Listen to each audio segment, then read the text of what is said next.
যুক্তরাষ্ট্রের অপমানজনক রপ্তানি শুল্কের বিরুদ্ধে লড়াইয়ে এবার ভারতকে পাশে চাইল চীন। তবে কি বিশ্ব অর্থনীতির ভারসাম্য ঝুঁকিপূর্ণ মুহূর্তেই তৈরি হচ্ছে নতুন এক কূটনৈতিক অক্ষ? সম্প্রতি হোয়াইট হাউসে দেওয়া এক ঘোষণায় মার্কিন প্রেসিডেন্ট ডোনাল্ড ট্রাম্প চীন ও ভারতের ওপর বড় পরিসরে রপ্তানি শুল্ক আরোপ করেন। চীনের ওপর 34% এবং ভারতের ওপর 26% শুল্ক বসানোর পর দুই দেশের প্রতিক্রিয়া আসে ভিন্নভাবে।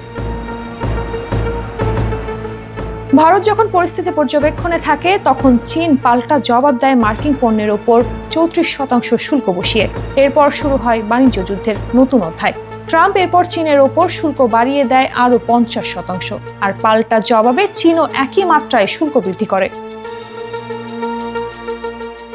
এমন প্রেক্ষাপটে চীন এখন স্পষ্টভাবে ভারতকে তাদের কৌশলগত সঙ্গী হিসেবে চাইছে। ভারতের চীনা দূতাবাসের মুখপাত্র ইং জিংএক্সে দেওয়া এক বার্তায় বলেন, চীন এবং ভারতের অর্থনৈতিক সম্পর্ক পরিপূরক ও পারস্পরিক লাভজনক। বিশ্ব দক্ষিণের উন্নয়নশীল দেশগুলোর সাথে আমাদের একত্র হওয়া উচিত।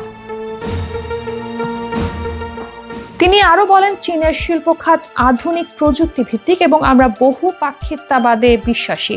বৈশ্বিক প্রবৃদ্ধির বড় একটি অংশ আসে বিশ্ব বাণিজ্য সংস্থার নিয়ম মেনে পরিচালিত বহুপাক্ষিক ব্যবস্থার মাধ্যমে।